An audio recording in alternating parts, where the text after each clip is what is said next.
አንቀጸ ብርሃንን እኮ አክሱም ጽዮን ውስጥ ገብቶ ሲጸልይ ቅዱስ ያሬድ ከመሬት አንድ ክንድ አፈፍ ብሎ ቆሞ ነበር። የዚህ ምሰሶ የዚህ ብርሃን የቅዱስ ያሬድ ብርሃን በማይሌቱ ይሄው 1418 ዓመታትን እዚህ ያለው እዚህ ቤተክርስቲያን ውስጥ የእውቀት ኃይል የተጫነው ዕውቀት፣ ነጠላ ያልሆነ ዕውቀት፣ ብልጣብልጥነት የሌለው ዕውቀት። መማር ማለት ስማርት ቲንኪንግ አይደለም። መማር ማለት ሰው መሆን ነው። ቅዱስ ዳዊት አንተ ብላቴና ጨንገር ይዘህ የምትመጣ እኔ ውሻ ነኝ ነበር ያለ ጎልያድ። ናና እንግዲህ ስጋህን ለሰማይ አዕዋፍ ለምድር አራዊት ቆራርጬ እሰጠዋለሁ አለው። አዎ አንተ ከውሻም ታንሳለህ። ውሻ ጌታውን ያውቃል፣ አንተ ግን ፈጣሪን አታውቅም። አንተ በሰይፍ ትመጣለህ፣ እኔ ግን አንተ በምትገዳደረው በእስራኤል አምላክ ስም እመጣለሁ። እንዲያውም ከዛሬ በኋላ በሰበኩበት ሁሉ ለመናገር ነው ቃል የምገባው። እግዚአብሔር ቢረዳኝ እነዚህን 5 ነገሮች በዚህ ዓለም ለማሸነፍ ፓወር የግድ ያስፈልጋል ነው ቀመሩ። ይሄ ነው አሁን የዚህ ዘመን ሰው እና ክርስትና ልገናኝ ብለው ተፍ ብለህ ሰልፍ ኮንፊደንስ ይኖርህ ነው። በክርስትና ደግሞ ተፍ ብለህ ትሁቱን ነው። የፈለከውን ነገር ስራ፣ ስለማንም አትጨነቅ፣ ግድ አይኖርህ። እንደዚህ አይነት ነገር ነው የሚሰበከን። እንደሱ የሚባል ነገር የለም። እንደሚባለው 100% ኮንፊደንስ ኔጌቲቭ ኮንፊደንስ ነው ይባላል። ባለስልጣንን ሲሻር መሳደብ እናውቅበታለን ነው ለማለት የፈለኩት። ሲሾም ትንፍሽ የለም። ሲሻር ስለ አፄ ኃይለ ሥላሴ ነውር የሚወራው በደርግ ዘመን ነው። ስለ ደርግ ዘመን የሚወራው ቀጥሎ ባለው ነው። ቀጥሎ ስላለው የሚወራው ቀጥሎ ባለው ነው። ነገ ደግሞ የሚወራው ምን እንደሆነ ያላውቅም። አሁን አንዳንድም የከተማ እናቶች ሊቃጣቸው ጀምሮ ነበር አሉት። ክርስትና ሲያስነሱ ውሃ በፌርሙዝ አሙቀው አምጥተው በዚህ አጥመቁልኝ። ይሄ ቀልድ ይመስላል በእውነቱ ማለት ነውና የእግዚአብሔር ቤተሰቦች ያለ እግዚአብሔር ጉልበት ካለንበት ኃጢአትን መውጣት አንችልም። አንዳንድ ጊዜ ሰይጣን ምን ሊለን ይችላል? አይ እንዲሆኝ ረክሼ ቤተክርስቲያን አልሄድም፣ እንዲሆኝ ረክሼ የጸሎት መጽሐፌን አልነካው፣ እንዲህ ባረኩበት እጄ እንዲበልቆ እንደው ይገርማቸዋል። ጸሎተኛ ለመሆን ምን ያስፈልጋል ቢሏቸው አንድ አባት መጸለይ አሏቸው። ጸሎተኛ ለመሆን መፍትሄው ምንድነው? ንገሩኝ እንጂ መጸለይ ነው። ወደ እግዚአብሔር ቤት ለመምጣት መፍትሄው ምንድነው? ወደ እግዚአብሔር ቤት መምጣት በሉ እንጂ ንገሩኝ እንጂ ወደ እግዚአብሔር ቤት ለመምጣት መፍትሄው ምንድነው? ጥሩ ሰው ለመሆን መፍትሄው ምንድነው? ከነ ክፋታችን መምጣት። ምክንያቱሳ የዮሐንስ ወንጌል ምዕራፍ 7 ላይ ጌታ ምን ብሎ ነግሮናል? እኔ ውሃ ነኝ። እስኪ ውሃ በሉ። የተጠማ ቢኖር ወደ እኔ ይምጣ ሲል እኔ ምንድነኝ ማለቱ ነው። ስለዚህ ወደ ወንዝ የሚሄድ ንጹህ ሰው ነው ያደፈ ሰው ነው? ንገሩ። ያደፈ ሰው ነው። እንዲያውም ካደፍን ነው ቤተክርስቲያን መምጣት ያለብን። ልንነጻ ነው የምንመጣው። ውሃ የሚቀዳ የተጠማ ሰው ነው? የጠጥቶ የጨረሰ ሰው ነው? የተጠማ ሰው። እንግዲያውስ ክርስቶስ ለኛ ለተጠማ ነው ያስፈልጋል። ለደረቀ ዛፍ ውሃ እንደምናጠጣው እንዳይደርቅ እንደምናጠጣው ደረቅ ለሆነችው በረሃ ለሆነችው ነፍሳችን የሕይወት ውሃ ክርስቶስ ያስፈልጋል። ፍሬ ቢስ ለሆነው ቅጠል ብቻ ለሆነው ሰውነታችን የሕይወት ውሃ ክርስቶስ ያስፈልጋል። መምጣት የሚያስፈልገን ለኛ ነው። ጉልበቴ ሆይ እወድሃለሁ ምንለው በእግዚአብሔር ጉልበት እንጂ ሰው በጥረቱ ብቻ ከኃጢአት ሊወጣ አይችልም። ምእመናን እንደዛ ነው የምነግራችሁ። ክርስቶስ ካልጠራን በቀር እውርነታችን አይለቀንም። ማርያም መግደላዊት እኮ ጥርጥሩ እንደያዛት እንደው አትክልተኞች ወስደውት ይሆን እዚህ አለች። በኋላዋ ማርያም ብሎ ድምፁን ሲያሰማት ነው ፊቷ የበራላት።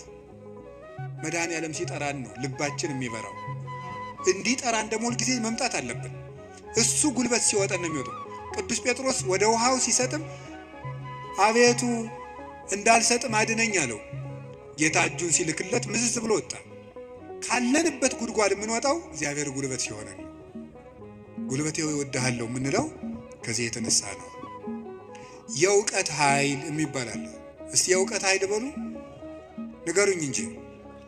ስለዚህ ቅድስና ለሰሩት ለእነ አቡነ ገብረ መንፈስ ቅዱስ ጉልበታቸው ማን ነው? ንገሩኝ እንጂ። አቤት! አቡነ ገብረ መንፈስ ቅዱስ 562 ዓመት ምግብ ሳይበሉ ኖረዋል። ውሃ ሳይጠጡ ኖረዋል። እግዚአብሔር አስችሏቸው ምንም ሳይበድሉ እንደ መልአክ ንጹሕ አእምሮ ነበራቸው እሳቸው። ስለዚህ ምን ብለው ይዘምራሉ? አቤቱ ጉልበቴ ሆይ። ደግሞ እኔና እናንተን የመሰሉ ኃጣንም ደግሞ አለ። ማርያም ግብፃዊት አለች። ኢየሩሳሌም ስትሄድ በግብፅ አመንዝራ ኢየሩሳሌም ስትሄድ ደግሞ የምታመነዝርባቸው ወንዶች ልታገኝ ነው ሄደችው። ሰዎች ኢየሩሳሌም ሊሳለሙ ሲሄዱ መርከቡ ውስጥ መሳፈሪያ ሳንቲም አልያዝኩም፣ ክፈይ፣ አልከፍልም፣ እኔ ከፍላለሁ እንዴ፣ ከፈለግ ከኔ ጋር ተኛ እያለች ሰውነቷን ለመርከብ ዋጋ የምትሸጥ ሰው ነበረች። እሷ ሰው ሁሉ ወደ መቅደሱ ሲገባ ደጅ ላይ ያለ ስዕል ግን እሷን ይገፋት ጀመር በኃይል። ቆማ ስታለቅስ የእመቤታችን ስዕል አየቻት። ወደ መሐሪው ልጅሽ ንገሪልኝ አለች። ከዚያ በኋላ እንድትገባ ተፈቀደላት። ወደ ዮርዳኖስ ማዶ ሂጂ፣ በዚያም ለነፍስሽ ረፍት ታገኛለች። ሄደች። ቤተ መቅደስ ውስጥ ቤተክርስቲያን ለመግባት ቅጥሩን ለመግባት ጉልበት ያልነበራት ግብፃዊቷ ዘማዊቷ ማርያም ክርስቶስ በምሕረት እጁ ከነካት በኋላ ግን ምን ሆነ? ቅዱስ ዞሲማስ ሴት ከመሬት አንድ ክንድ ቆማ ስትጸልይ ነው ያገኘው። እንደዚች ያለችው ኃጥአንም አቤቱ ጉልበቴ ሆይ እወድሃለሁ። ሀገርን ከማሸነፍ ልማድን ማሸነፍ ይበልጣል። ክፋትን ቆርጦ መጣል ከባድ ነው። ሰንሰለትስ ወይ ቆርጠው ይጥሉታል፣ ወይ ፈልቅቀው ይጥሉታል፣ ወይም ደግሞ ያሰሩ ሰዎች ተመልሰው በሌላ ቀን ይፈቱታል። የኃጢአት ሰንሰለትን ግን እግዚአብሔር ካረዳን መፍታት አይቻልም። እና ለዚህ ነው ቅዱስ ዳዊት ጉልበቴ ሆይ እወድሃለሁ ያለ። ለንስሐም ጉልበታችን እግዚአብሔር ነው፣ ለንጽህናም ጉልበታችን እግዚአብሔር ነው፣ ለእውቀትም ጉልበት እግዚአብሔር ነው። የእውቀት ኃይል የሚባለው እሱ ነው። እውቀት ባዶውን ሲነገር ኃይል የለውም። አንዳንድ ጊዜ ይህንን እኔም አስባለሁ። እውነት ለመናገር መቼስ ተያይዘን ከምንጠፋ አንዳችን ተናጋሪ አንዳችን ሰሚ እያልን እንተጋገዝ ተብሎ ነው እንጂ እውነት ለመናገር እኔን የመሰለ ሰው እዚህ ቁሞ መስበክ አልነበረበትም። መስበክ ያለባቸው እንደነ ቅዱስ ዮሐንስ አፈወርቅ ያሉ ቅዱሳን መምህራን ነበሩ። ፍጹም አባት ነበር መስበክ የነበረበት። ቅዱስ ባስልዮስ ዘቂሳርያ ሲያስተምር ከአንደበቱ የሚወጣው የእግዚአብሔር ቃል እንደ እሳት ላንቃ እየተቆረጠ በምዕመናን ትከሻ ላይ ሲያርፍ ይታይ ነበር። ቃሉ ከመነገሩ የሰሚዎቹ መለወጥ ይቀድማል። ይሄ የእውቀት ኃይል ነው። እውቀት ኃይል የሚያገኘው አብዝተው ስላጠኑት ብቻ ሳይሆን እግዚአብሔር አብሮ ሲቆም ነው። እና እውነቴን ልንገራችሁ፣ አብዝታችሁ ጸልዩልን፣ ቆመን እንዳናበላሽ እንዳንጠፋም፣ የምንናገረው ኃይልም እየመጣ በእናንተ ላይ እንዲለውጥ ብቻችን እንዳንቆም እግዚአብሔር አብሮን እንዲቆም የእውቀት ኃይል የሚባለው እሱ ነው። ቅዱስ ጎርጎርዮስ ዘኑሲስ የኑሲሱ ጳጳስ ጎርጎርዮስ ሀገረ ስብከት ላይ ሲመደብ ጥቂት ክርስቲያኖችና ብዙ እምነት የሌላቸው ነው የነበሩት። እሱ ካስተማረ በኋላ ደግሞ የማያምኑት ቁጥር የቀድሞዎቹ የክርስቲያኖችን ቁጥር አክሎ ክርስቲያኖች ደግሞ የቀድሞዎችን ኢአማንያን ያህል በዝተው ነበር ይባላል። ብቻውን ሙሉ አውሮፓን የለወጠው ኃይለ መንፈስ ቅዱስ ያደረበት ብቻውን አንድ ጳውሎስ ነበር ክርስቲያን ያደረገው መጀመሪያ። ለዚህ ነበር የመንፈስ ቅዱስን ኃይል በመግለጥ እንጂ በቃላት ማባበል አላስተማርኳችሁም ይላል ቅዱስ ጳውሎስ። ጆሮአችሁ ይሰማል? የመንፈስ ቅዱስን ኃይል በመግለጥ እንጂ በቃላት ማባበል አላስተማርኳችሁም ያለ ቅዱስ ጳውሎስ። ስለዚህ በእግዚአብሔር ኃይል መጣው እንጂ ቃላትን በማሳመር አልመጣሁም የሚለው ለዚህ ነው። ኃይለ እግዚአብሔር ለእውቀት ያስፈልገዋል። ብቻቸውን ሀገር የሆኑ ሰዎች አሉ፣ ከእውቀታቸው ላይ እግዚአብሔር ቁሞበት። ቅዱስ ዮሐንስ አፈወርቅ ብቻውን ቆስጥንጥንያ ውስጥ የሚያበራው ምሰሶ፣ ቅዱስ ያሬድ ኢትዮጵያዊው ብቻውን የቤተ ክርስቲያን ትጥቅ ሆኖ በየማህሌቱ ብቻውን ቆሞ የኖረው ዕውቀቱ ውስጥ ኃይል ነበረ። አንቀጸ ብርሃንን እኮ አክሱም ጽዮን ውስጥ ገብቶ ሲጸልይ ቅዱስ ያሬድ ከመሬት አንድ ክንድ አፈፍ ብሎ ቆሞ ነበር። የዚህ ምሰሶ የዚህ ብርሃን የቅዱስ ያሬድ ብርሃን በማህሌቱ ይኸው 1418 ዓመታትን እዚህ ያለው በዚህ ቤተክርስቲያን ውስጥ የዕውቀት ኃይል የተጫነው ዕውቀት፣ ነጠላ ያልሆነ ዕውቀት፣ ብልጣብልጥነት የሌለው ዕውቀት። መማር ማለት ስማርት ቲንኪንግ አይደለም። መማር ማለት ሰው መሆን ነው። ሰው እንድንሆን ጸልዩልኝ። ሁላችንም እግዚአብሔር ሰው ያድርገን እና እንደ ቅዱስ ጳውሎስ ያሉት ብቻቸውን ቆመው ቤተ ክርስቲያን የሆኑት መምህራን አቤቱ ጉልበቴ ሆይ እወድሃለሁ ቢሉት የተገባ ነው። ሌላው የመከራ ኃይል አለ። እስቲ የመከራ ኃይል በሉ። ስንት ኃይል ነገርኳችሁ? ምንድን አይ ተመስገን እንደው በሉ። እሺ የሥነ ምግባር ኃይል በሉ። ሌላስ? የዕውቀት ኃይል። ሌላስ? አቤት የመከራ ኃይል። እሺ የሥነ ምግባር ኃይል።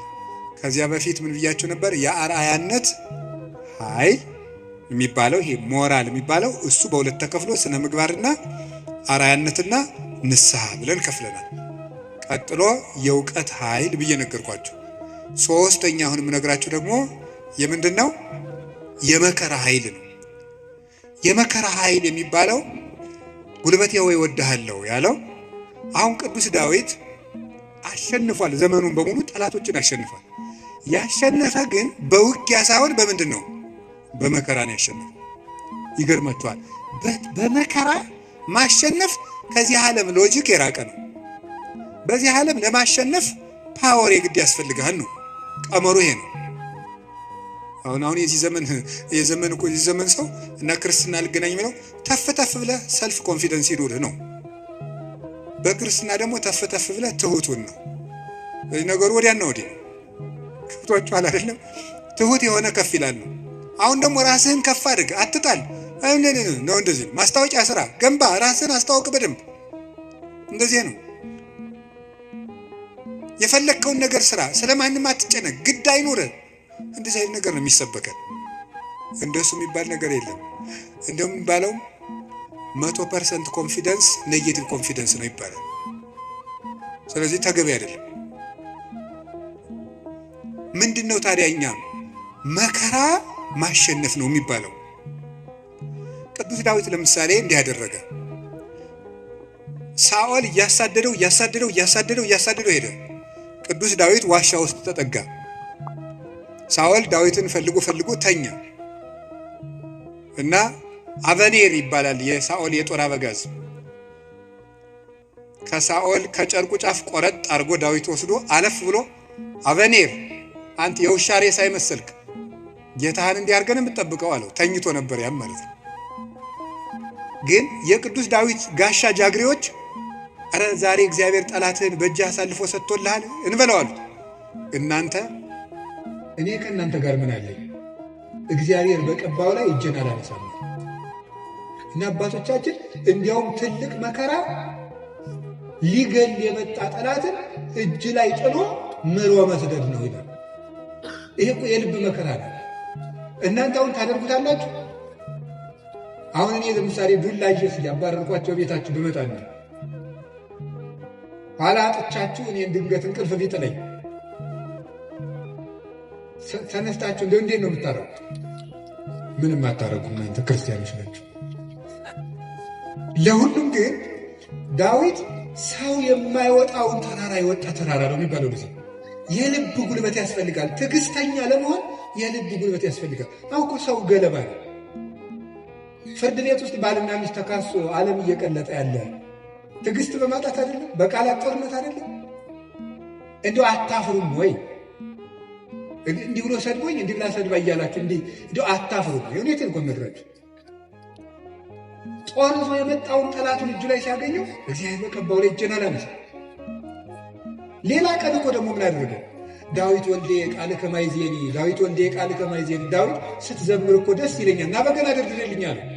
የዋሁ ዳዊት በገና ሊደረድር ሲሄድ ጦሩን ሳኦል ይዞ ሲወረውርበት አድነን እግዚኦን ብሲኩኝ፣ አቤቱ ከክፉ ሰው አድነኝ ሲል ጦሩ ሄዳ ከግድግዳው ላይ ተተከለች። ያንን ደግሞ መልሶ ሌላ ቀን ፈልጎ አገኘ። አሁንም ሳይገለው ጥሎት ሄደ። ዳዊት ሳኦል እየፈለገው ሄደ። ዳዊት ግን ይላል ለእድሙ ድህር የሆኑ ጸላይቴ ጠላቶች ወደ ኋላቸው ይመለሱ ይላል። ሳኦል መንገድ ጠፍቶት ተመለሰ። ደክሞ ማሸነፍ የእግዚአብሔራዊነት። ከዛ ምን አደረገ? ጎልያድ በመጣ ጊዜ ዳዊት በሰይፍ ነው ያሸነፈ በጠጠር? እስኪ ንገሩኝ። ስለዚህ የዳዊት ጉልበት ሰይፍ ወይስ እግዚአብሔር? ንገሩኝ። ጠጠሯ ናት ያሸነፈች ወይስ የእግዚአብሔር ስም? የእግዚአብሔር ስም ከተጫናት ጠጠርም ኃይል አላት። እግዚአብሔር ከሌለው ግን ሰይፍም ያስከትላል። ጎልያድ ሰይፍ ይዞ ሄደ፣ ዳዊት እግዚአብሔርን ይዞ ሄደ። ከዚያ በኋላ ስም ወረገመኒ በአማልክት ይሁርኩሳን፣ በረገሙ ጣዖቶቹ ረገመኝ። ዋንሰን ሳይኩ ሰለስተ አይባነ ሙስተፈለግ፣ እኔ 3 ድንጋዮችን ከባህር አነሳው። ወጸፍክዎ ዲበ ፍጽሙ፣ ግንባሩን አልኩት። አሚሃ ወርቀ በኃይል እግዚአብሔር፣ በእግዚአብሔር ኃይል ያን ጊዜ ወደቀ። ወነሳይኩ ዘምላይሌው ሰይፈ፣ ከሱ ሰይፍን ወሰድኩ። ወመተርኩ ርሶ ለጎልያድ፣ የጎልያድን አንገትም ቆረጥኩት አለ። በራሱ ሰይፍ እንዲወድቅ ያደረገው ጉልበቴ ሆይ እስኪ በሉ ሁላችሁም ንገሩ እንጂ። ያው ይህን የሚያደርገው የእግዚአብሔር ስም ነው።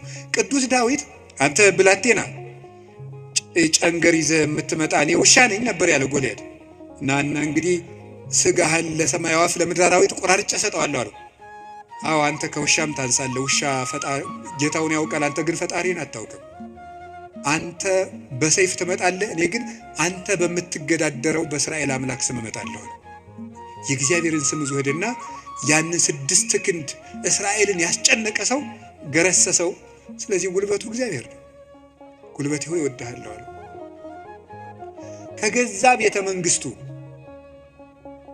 አኪጦፌል የሚባል መካሪ ተነስቶ አቤሴሎምን የገዛ ልጁን አስነስቶ ምንድን ያደረገ? ዳዊትን ሲያዋርደው የዳዊትን ሚስቶች በሙሉ እስራኤል በተሰበሰቡበት ድንኳን አስጥሎ አገር እያየ የአባትህን ሚስቶች ድፈራቸው ብሎ ገብቶ የአባቱ ሚስቶች እንዲደፍር በመጽሐፍ ቅዱስ የተጻፈ ነው አድርጎ አኪጦፌል የሚባል ሰው አዋረደው። ዳዊትን ሄደ፣ ተሳደ፣ ወጥቶ ሄደ ከቤተ መንግስቱ። ዳዊት ኃያል እኮ ነው። ስሙ ሲጠራ እኮ ሽም ይደነግጥለት ነው።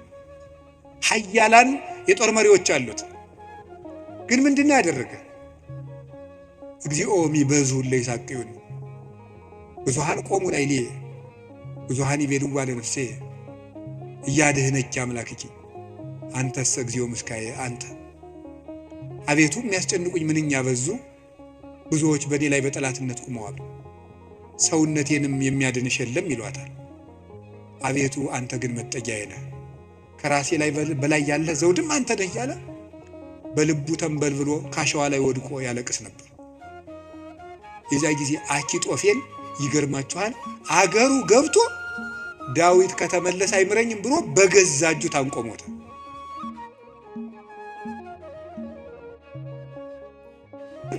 ማዶ ላይ ደግሞ በመጽሐፈ ሳሙኤል እንደተጻፈው ማዶ ሄዶ ዮርዳኖስን ሻገር ብሎ በቀትር እግዚኦ እልዋ ለምክር አኪጦፌል፣ አቤቱ ጌታዬ የአኪጦፌልን ምክር አፍርስበት ይላል። በዳዊት ሞት እየተመከረ ዳዊት ምን ያደርጋል? አቤቱ የአኪጦፌልን ምክር አፍርስበት ይላል። የመከረበትን ሰውዬ ሄዶ እንዳያስረው ተሰዷል። ጉልበት የለውም ዳዊት፣ ሰራዊት አልቆበታል። ስለዚህ ምን አደረገ? አንድ ጉልበት አለው፣ እግዚአብሔር ነው። የአኪጦፌልን ምክር አፍርስበታል። አኪጦፌል ምን አደረገ? መላው አእላፈ እስራኤል ሰብስብ፣ የዳዊትን ሚስቶች በአደባባይ አስነውራቸው። የዚያን ጊዜ ዳዊት እንደተዋረደ ቀን እንደጣለው የእስራኤል ሰዎች ያውቃሉ። ያን ጊዜ ዳዊትን ተከትለን ሄደን እንግደለዋል፣ የአባትህን አንገትም ቆርጬ አመጣልሃለሁ ብሎ መከረ። እንዲህ ብሎ ሲመክር ዳዊት ምን አለ? አቤቱ የአኬጦፌልን ምክር አፍርስበት ሲል ምን አለ? እግዚአብሔር በጠላቱ በአቤሴሎም ላይ የምክር ጥርጥር አሳደረ። አይ የአንድ ሰው ምክር አይበቃም፣ ሌላ ሰው ምክርን ጨምር የተባለ አለና የዳዊት የቀድሞ አማካሪ የነበረ ኩሲ የሚባል ሰው ነበር። ሽማግሌውን ኩሲንም እስኪን ጠይቀዋል። ኩሲ እንደምን አለ? ደህና ነኝ። ምን ነው ቀድሞ ስታማክረው የነበረው ዳዊት ሲሰደድ እዚህ ቀረ? እኔ ምን ጊዜ የማማክር እግዚአብሔር የቀባውን አለው። ውስጡ ቅኔ ነው። ቅኔው ምንድን ነው? አሁንም እኮ የማን አማካሪ ነኝ እያለው ነው። አንተንማ እግዚአብሔር አልቀባም እያለው ነው። አሁንም የእሱ ነኝ እያለው ነው። ለእሱ ግን የመሰለው ምን እያለው ነው? አንተን ከሾመ ያንተ አማካሪ ሆናለሁ እያለው መስሎታል። እዛ ምን አደረገው? አኬጦፌል ምን ብሎ መከረ? አኬጦፌል እንዲህ ብሎ መክሯል። አንተ ምን ትላለህ? አኬጦፌል ቶሎ ብለን ዳዊትን እንግደለው አለ። አንተሳ ምን ትላለህ አለው። ዳዊት ምን እያለ ነው? አቤቱ የአኬጦፌልን ምክር ተናገሩ እንጂ አፍርስበት በሉ እንጂ እያለ ያለቅሳል። ኩሲ መጣና ምን አደረገ? አይ እቺ ምክር አንዲት ናት፣ አንድ ምክርማ አይረባም፣ ከገሌ ምክር የገሌ ምክር ይሻላል ተብሎ የቤተ መንግስት ምክር የአንዱ ምክር ተመርጦ ነው እንጂ የአንድ ሰው ምክርማ አይረባም። ስለዚህ ምክር ይመከር፣ ቆይ ውለን እንደር። አባትህ ዳዊትን ታውቀዋለህ፣ ኃያል ነው። እነ አበጋዞቹ እነ ኢዮአብም ኃያላን ናቸው። አሁን ሂደን ይፍጀነ እንዴ? ነገር ግን መላው አእላፈ እስራኤል ገና ይሰብሰቡ፣ ምክርም አበርክተን እንምከር። ከዚያ በኋላ ህዝቡን ከሰበሰብን በኋላ ዳዊትን ከተራራ ላይ ያገኘነው እንደሆነ አውርደን ከውሃው እንመጠብጠዋለን፣ ሜዳ ላይ ያገኘነው እንደሆነ እንደ በረዶ እንወርድበታለን። ይሄ ነው እንጂ አሁንም ሂደን እንፈጅ ብለህ ነው አሉ። እሺ እንግዲያስ ያንተ ምክር ይሻላል አለው። በጎን ምን አደረገ? ኩሲ ዳዊትን በዚህ ባጠገብ አትደር፣ ዮርዳኖስን ተሻገር፣ ሊገልህ ሊመጣ ነው አለ። ዳዊት ይህን ሰምቶ ተሻግሮ ሄደ። ከዚህ በኋላ ምን አደረገ? ተሻግሮ ከሄደም በኋላ አቤሴሎም እሱ አባቱን ተከትሎ ሊገል በሰረገላ ሆኖ በጫካው ውስጥ እያሰገረ ፈረስ ሲሄድ ፀጉሩን አሳድጎ ስለነበረ ፀጉሩ ከዛፍ ላይ ተንጠለጠለና ሞተ። ዳዊት ግን ፈረስ ላይ አልወጣ፣ ምክር አላማከረ። አቤቱ የአኬጦፌልን ምክር አፍርስበት እንዳለ የክፎችን ምክር አፍርሶ ዳዊትን ስለታደገው አቤቱ ጉልበቴ ሆይ ሙሉት እናንተ እወድሃለሁ ያለው ስለዚህ ነው። እግዚአብሔርን መውደድ እንዲህ ያለ ጉልበት ይሰጣል። ሲሰድበው እንኳን ሳሚ ወልደየራ የሚባል አንድ የውሻ ሬሳ ሳይመስልክ መቼም ሰው የዚህ ዘመንም ሰው እንኳን እንደዛ ሳይመስል አይቀርም። አሽቃባጭነት ይበዛዋል። ማለት ምን ማለት ነው? ሁላችሁንም አይደለም፣ እነማንም እንደሆነም አላውቅም። ዞሮ ዞሮ ግን ባለስልጣንን ሲሻር መሳደብ እናውቅበታለን ነው ለማለት የፈለኩት። ሲሾም ትንፍሽ የለም፣ ሲሻር ስለ አፄ ኃይለ ሥላሴ ነውር የሚወራው በደርግ ዘመን ነው። ስለ ደርግ ዘመን የሚወራው ቀጥሎ ባለው ነው። ቀጥሎ ስላለው የሚወራው ቀጥሎ ባለው ነው። ነገ ደግሞ የሚወራው ምን እንደሆነ ያላውቅም።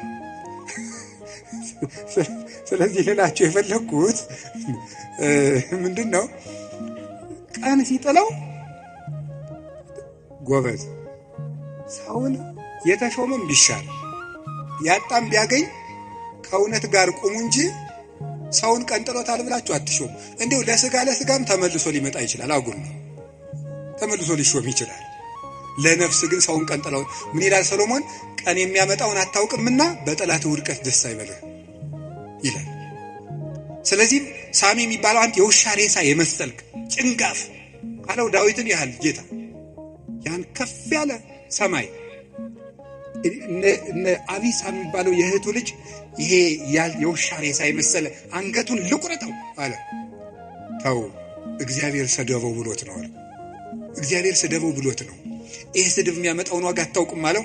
ዳዊትም ጠላቶቹ ሁሉ ጠፍተው መልሰው ዘመኑ ተመልሶለት ቤተ መንግስቱ ገብቶ ፈጣሪውን አገልግሎ ዘመነ ቅዱሳንን ተጉዞ የእግዚአብሔርን ረፍት አረፈ።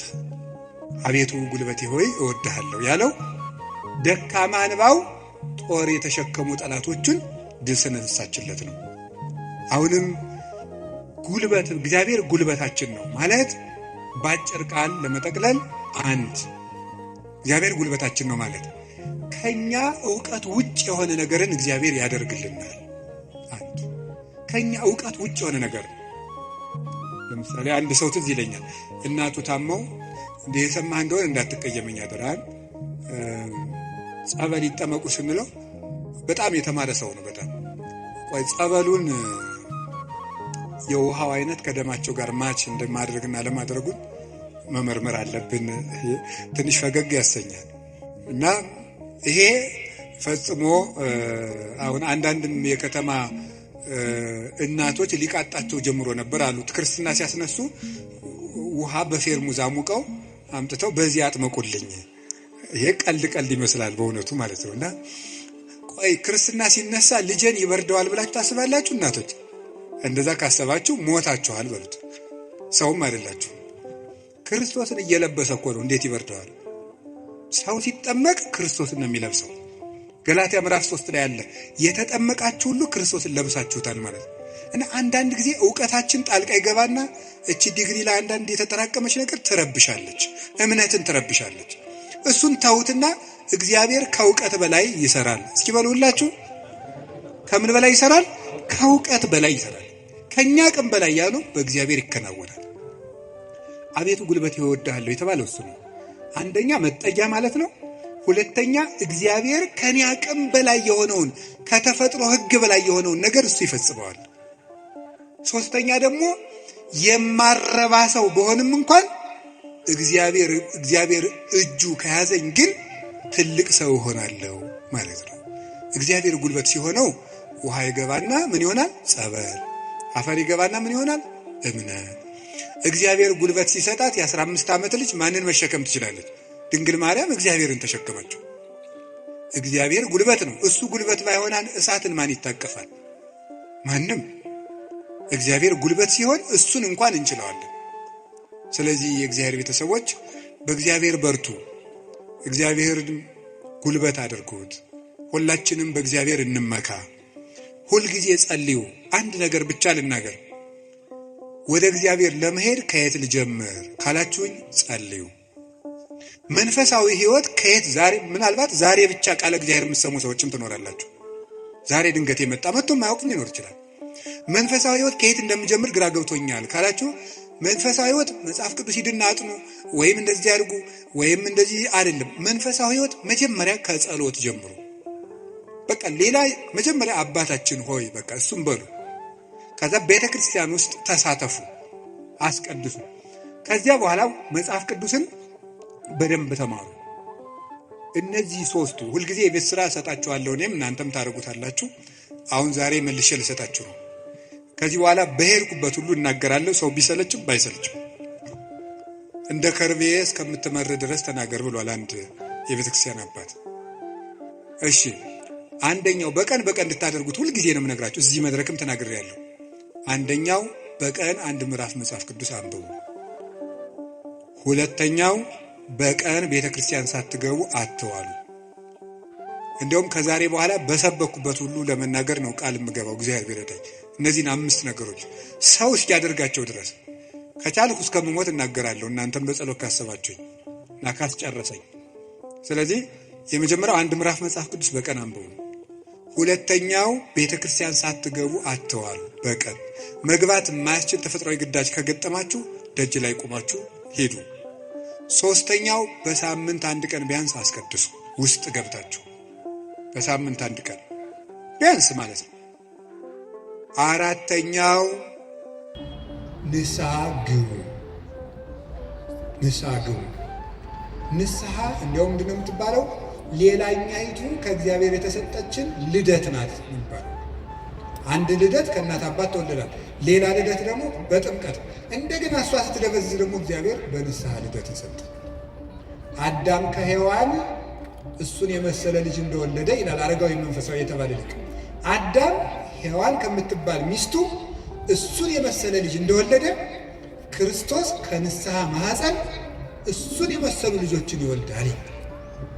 ደስ አይላችሁም? አዎ። እዚያ ንስሐ ማኅፀን ውስጥ ገብተን እንደገና ክርስቶስን የመምሰል አባታችን እግዚአብሔርን የመምሰል እድል አለን። እሱ የመንፈስ ቅዱስ ጉልበት ስለሆነ አቤቱ ጉልበቴ ሆይ እወድሃለሁ እንድንል የፈለግኩት። ንስሐ ግቡ። የመጨረሻው ጸልዩ። ሳትጸልዩ አትብሉ። ሳትጸልዩ እቤት አትውጡ። ብትችሉ ስግደት ስገዱ። ጥቂት ስገዱ። ትንሽ ከቻላችሁ 41 ካቃታችሁ 21 ካቃታችሁ 7 ካልሆነም 3። ይኸውላችሁ እኛ ለእግዚአብሔር ስንሰግድ ሰይጣን ከኛ እግር ይወድቃል። ሰው ለእግዚአብሔር ሲንበረከክ የሚያንበረክኩት ከሱ ስር ይንበረከካሉ። ዳዊት ለእግዚአብሔር ይንበረከካል፣ እግዚአብሔር የዳዊትን ጠላቶች ለዳዊት ያንበረክካል። ቀመሩ ይሄ ነው። እኛ ለእግዚአብሔር እንንበረከክ፣ የሚያንበረክኩንን አጋንንት ደግሞ እግዚአብሔር ያንበረክካቸዋል። ሰው ለእግዚአብሔር ሲንበረከክ ትልቅ ነገር ነው። ስለዚህ ጥቂት ስግደት በቀን ስገዱ። ጸልዩ። ጸሎት አታቋርጡ። ለጸሎታችሁ ደግሞ ቀመር አታብጁለት። ማለት ነው ዛሬ ንጹህ ነኝ ልጸልይ፣ ዛሬ ረክሻለሁ አልጸልይም። በቃ ሁልጊዜ ዝም ብላችሁ ጸልዩ። ሁልጊዜ ጸልዩ።